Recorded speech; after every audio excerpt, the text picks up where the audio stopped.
Bismillahirrahmanirrahim. Alhamdulillahi Rabbil Alameen. Ar-Rahmanirrahim. Maliki Yawmiddin. Iyaka nabudu wa iyaka nasta'in. Ittina sirata mustaqim. Sirata ladaina an anta alayhim.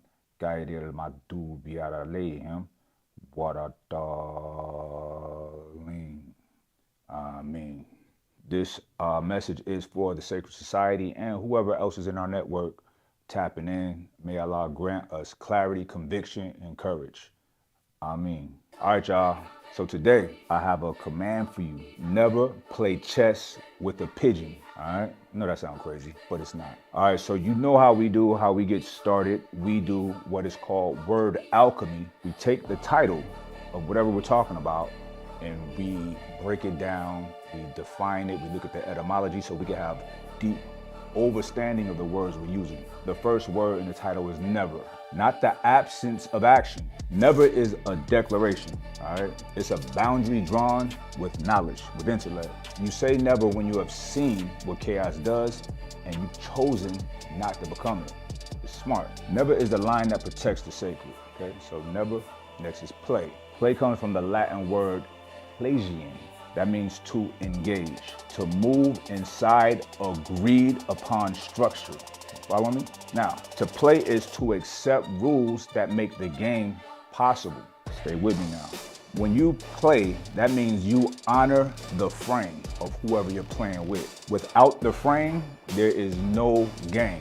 It's just a bunch of chaos, just noise. Okay, so we have never, we have play. Now, chess. Chess is derived from the Persian word shah, or king. What chess really is, y'all, delayed gratification in a place that you can see, right? Every move opens doors and closes others. Chess demands you to think before you act. Chess is so beautiful, y'all. Chess, what it really is order that you impose on a conflict. Chess is the refusal to react until you've considered exactly what to do. The next word is with.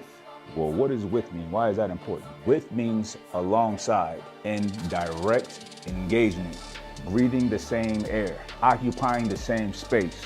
That means you are both in the same arena, same space, all right?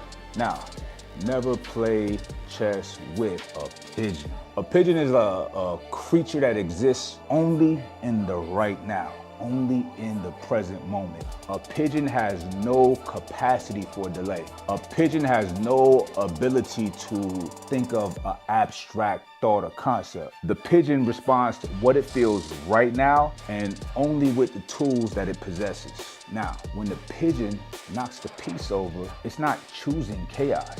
It's just being what it is, a pigeon. That pigeon is actually innocent. It's innocent in its own ignorance and limitation. Now, let's tie it all together. Never play chess with a pigeon. Once you recognize somebody has abandoned human reasoning and they've chosen immediate reaction, face a very, very important decision. Do you stay in the game or do you abandon yours to match theirs? The teaching lives in what comes next, because the moment that you leave the board to match the pigeon, you fucked up. You lost. And not to them, that's irrelevant. You lost to yourself. So y'all can really understand what I'm talking about. I need to define what chess is and what it really costs, right? Chess should be a standard. It's not a game on a board. Chess is just like a metaphor to how you show up.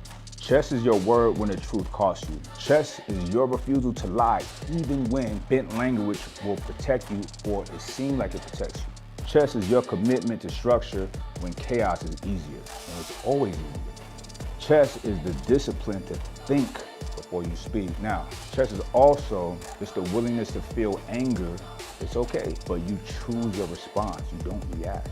Chess is the capacity to hold something in your mind, something that it just don't really exist yet, and you adjust your behavior based on the future possibility. When I say a man plays chess, I mean this. This man has trained himself for delayed gratification. This man can sit in discomfort and not move. This man can abstract. This man can hold time in his consciousness. This man can review his own mistakes and correct them. This man can also regulate his own nervous system. Now, all of that training, it comes at a cost. And to play chess, you must abandon immediate satisfaction. You must override your impulses. You must sit with your feelings and not act on them. You must begin to live like partially in your mind. It's metacognition. Your calculations that only exist as symbols, you got to recognize them and be able to manipulate them in your head.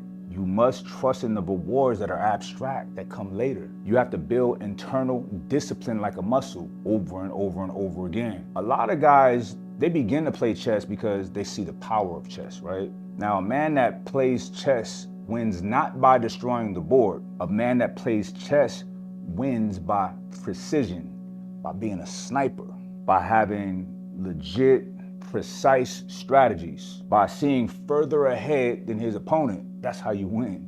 Now, you gotta make sacrifices for now for greater gains later. The real winner is he who can hold his composure when the chaos is pressing him. Gotta hold out, don't sell. When you've been training chess for a long time, you are abstracted from the present moment. You are living in the mind. You're not fully alive in sensation. And when somebody that's near you, when they abandon chess entirely, when somebody chooses immediate reaction over delayed strategy, you feel that pull towards their aliveness, how alive they are. You feel a pull towards their presence. You know, it's a strange feeling, right? You know what's over there? What's over there is immediate sensation. And you ain't gotta wait for a future that only exists in your mind. That pull is real. However, let me tell you what separates a man from a pigeon. A man can feel that pull and refuse it. Strong man. A man can watch and observe somebody just abandon chess, but he will stay in chess anyway. You see, that requires the kind of discipline that most people just don't understand. Because staying in chess when someone is playing pigeon makes you look slower. It makes you look like you're getting beat.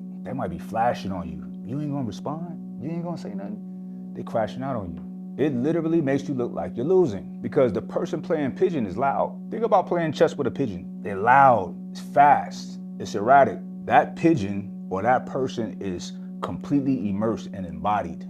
They're present. There's somewhat of an allure to that. And you quiet. It's kind of boring. But why are you so quiet? Because you're a thinker. You're thinking. You are building something that they cannot see. And the question becomes this: can you trust your game is stronger than their chaos? I'm gonna answer that for you. Yes, but that's only if you never leave the board. You gotta stay in chess. Keep playing chess. Think about it like this, y'all. Chess is signal and pigeon is noise. We moving in regards to signal and noise, right? Signal is information that's organized by law, by discipline, right? Noise is random bullshit without a pattern. Now in physics, we already know this. Signal carries meaning across distance, and noise degrades the message. Now, he who is playing chess is transmitting a clear, powerful signal. Your words mean what they say. They have weight to them. Your actions follow your words. Your behavior is predictable because it's governed by principle, and people trust that. Now, when someone plays pigeon, they're generating noise. Their words does not match their actions. Their behavior is erratic. It's all over the place because it's governed by impulse. So there's no governance at all. They're not playing to win. They're just playing to disrupt. You have to be mindful of this. Why? Because there's a trap. If you, a rational-minded person, try to communicate with noise, your signal is gone. It failed. And it's not because you have a weak signal, but it's because noise does not process signal. Noise only understands noise. So the choice becomes crystal clear. You lower your signal to match their noise, or do you maintain signal and accept that they just cannot receive it? And that's not your fault. I'm telling y'all, most people will lower their signal because that's an easy thing to do. It's an emotional thing to do. That's what you naturally want to do. Doing the best things are always more difficult, y'all. It is what it is. And people lower their signal because they feel like if I get loud enough, they're going to hear me. I'm going to just match their energy till they understand. It don't work like that. All you've done is abandon your game. Now, it's two chaotic people, two idiots, two morons, yelling figuratively and literally, and no one's hearing the other. All you've done is become noise. You're just more noise. And once you become noise, you can't go back to signal without some kind of consequence. Everybody saw you break. Everyone watching saw that you abandoned your discipline pretty easy. Everybody watching saw you prove that when you're pressed hard enough, you're gonna leave the board. You ain't built like that. That's what happens when you play chess with pigeons. It ain't like you becoming flexible, you become breakable.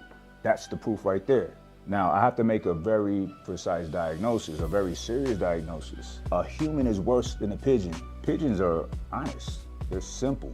A pigeon is just a pigeon. When a pigeon is knocking over pieces, he's not being strategic. He's just being a pigeon. He has no choice. He's not choosing chaos as a weapon. That's all he is. That's all he has. A pigeon is responding to what it feels in that moment with the only tool that it possesses. It has no way of doing anything else. A pigeon has no capacity for delayed gratification. It cannot plan.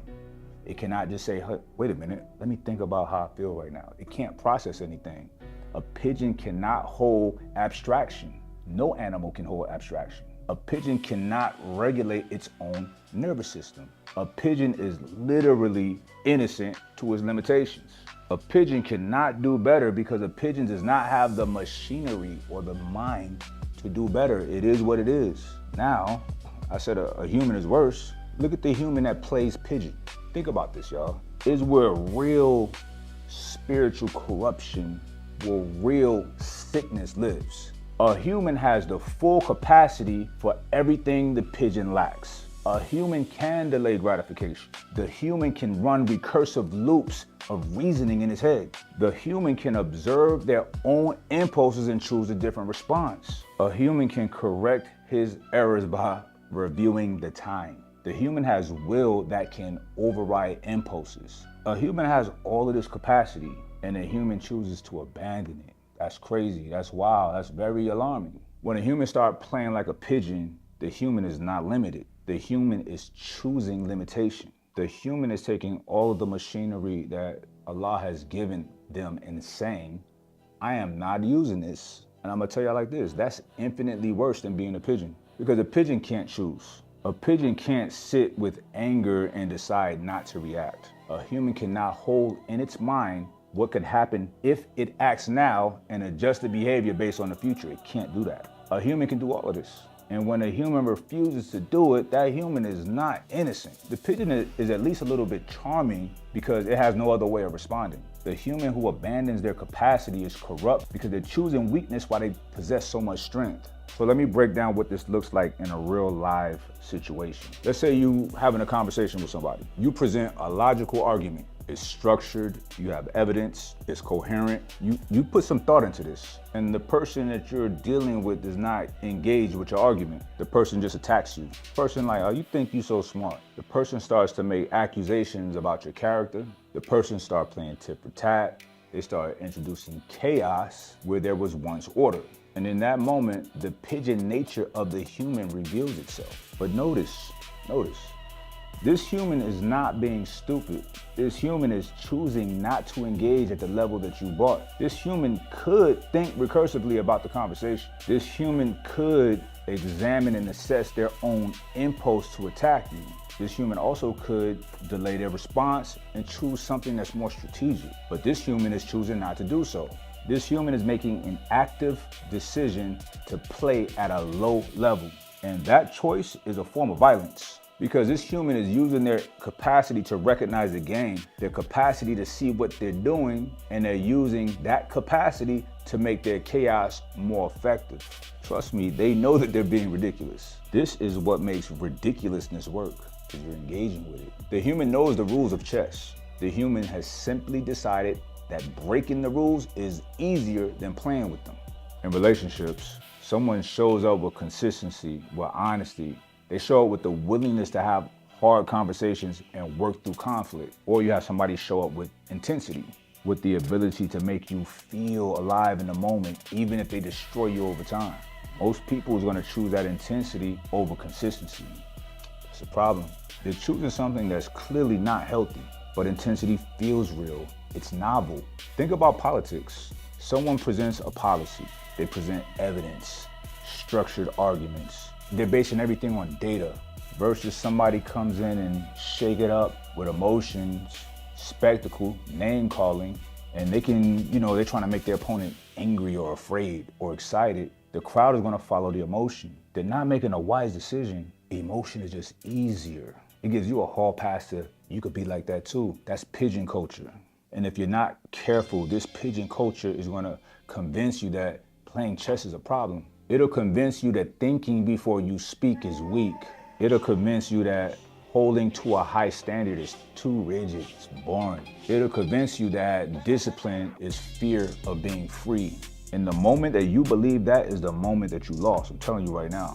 It's not a loss to a pigeon, it's a loss to yourself, to you. So let's talk about the violence of playing chess. The answer is never to match them. The answer is not to knock over pieces because they knock over pieces. The answer is not to abandon chess because they did. That's weak, and you're following weak people. The answer is to stay in chess. But understand this, staying in chess is not passive. Staying in chess is the most aggressive thing that you can do. Because when you stay in chess, you are not defending, you are not reacting, you are not matching, you are building, you are creating consequence.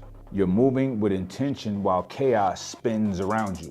Pigeons cannot survive chess. A pigeon can disrupt a game temporarily. A pigeon can make you feel like you're losing. But a pigeon cannot beat you at chess because a pigeon does not have the mental capacity to play chess. The pigeon's only weapon is your abandonment of the game.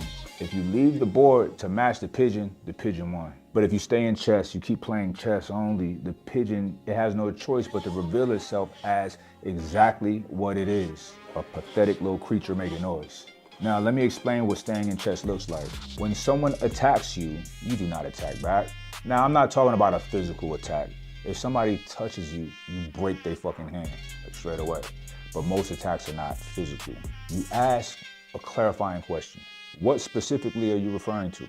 You stay structural, don't be emotional. Don't let them pull you into a filthy fight. Stay precise. You stay in the language of the game. When someone makes accusations about your character, don't defend your character through emotion. Demonstrate your character through behavior. Stay consistent, stay disciplined. You show up the same way you do every single day. When somebody makes you feel rushed, you slow down. Always think before you respond. Hold your own pace because your game, your life, it matters way more than this person that's over here panicking. We don't reward that kind of behavior. When somebody's trying to make you feel like you're losing, you stay in your position. Never play for somebody else's approval. You play to improve your position. You play because the position is what matters. And you play because your game matters. So let me explain how you deploy violence against this form of entropy. You refuse to lower your bar. You refuse to accept their game as the real game. You stay in chess, baby. And over time, something very remarkable happens. The pigeon either learns to play chess or the pigeon leaves the board. You get out of here because you don't need that kind of energy in your space. Either they get on your program or they fly away. Go ahead, pigeon. Chaos can't sustain itself in the presence of unwavering order. People are going to gravitate to you. You're going to train them without even words, or they have to leave. Entropy will collapse when you stop feeding it with your own chaos. But this requires something that most people just don't have. They don't have the discipline to stay in the game when they look like they're losing in the moment. It requires trust in your game, and your wisdom, and your knowledge, right? It requires knowing that all of these pieces on the chessboard matter. The precision matters. It requires the willingness to be misunderstood while you wait for the understanding to arrive. That's dangerous. I'm showing y'all how to be dangerous men. You see, many men understand this intellectually, but they fail in practice, and in practice is when it matters. Pigeon is loud. When the pigeon is pressing you, when you start to feel that pull toward their aliveness, their presence, that's when a lot of dudes break. But most men say, fuck it, I'm just gonna match them. And the moment you do that, fuck, you lost, bro. You ruined it. You failed the test. You literally just taught your nervous system that your standards are conditional. You just proven that when you're pressed hard enough, you're abandoning everything that you claim that you value. You just showing the world that your chest, it ain't real. You just talk about it. It's performance. And performance will always break under pressure. Principles do not. I'm gonna close by saying this. This is how you turn this theory into actual application, into action. First thing you have to do is recognize a pigeon, bird-ass motherfucker, when you see one. A pigeon does not make arguments. A pigeon makes accusations. A pigeon does not engage your point. A pigeon is just gonna attack you. A pigeon has shown you that they will not play by the rules of human engagement. And when you recognize this, the first instruction is clear, it's crystal clear. You do not spend energy trying to make the pigeon understand. Do not invest in reasoning with someone who's abandoned reason as a tool. Because every moment that you spend trying to convert the pigeon is a moment that you're not playing chess. Maintain absolute consistency in your standard. But do you even have a standard though? If you don't have a standard, I got you. We have a community called the Sacred Society. This is something we've been running for 2 years and I have great passion for it. I spend a lot of time in our community. It is a mentorship, but it's more than that. It's a community, it's a brotherhood, sisterhood, it's women too. We have resource upon resource upon resource built on the foundation of building each other up and ourselves up mentally, physically, financially, and spiritually, which is the most important. If you don't have a SOP for yourself, a SOP for your family or for your crew, you need the Sacred Society. If you don't have a declaration of truth, this is a very practical blueprint or roadmap that you will put together for your life for the year coming. You need a Sacred Society. If you don't have a community of like-minded people who will push you, who will call you out on your bullshit, and who will exalt you when it's due, you need the Sacred Society, okay? The invitation is open. I have a link down below. This link, come on in, I'm gonna give you a guest pass for free. Check it out for a week, all right? We have our own app. We have our own communities, like our own social media. I created this, or my team created this, so we don't have to be on Instagram doom scrolling or being put in a bad mood, engaging in negativity. No, it's all positive. It's not kumbaya, it's not corny, but it's all positive, uplifting information. People talking about positive things, progressive things. We have within it somewhat of our own type of LinkedIn network to where once you join, you put in all of your attributes, what you do, what you're into, so on and so forth. And let's say you're a videographer or a photographer and you have that in your information, people looking for that is gonna find you, right? For whatever you do. So we have resources upon resources. This is where I have multi-$1,000 courses all in here for free to the people that's in it, to the members, right? One thing that I mentioned is your body, getting your body right. That's the first thing that all our members have to do is get the body right. And I'm not just saying, come in here and get your body right. I'm providing you everything that you need, the guidance, the plans, the meal plans, etc., so that you can get your body right. I think y'all know about Alpha Shred. We got it right here in the Sacred Society. So anyway, the invitation is open for you. All you gotta do is click the link down below. You take a step to me, I'm gonna take two to you. All right, I'll see y'all next time. Peace and assalamu alaikum.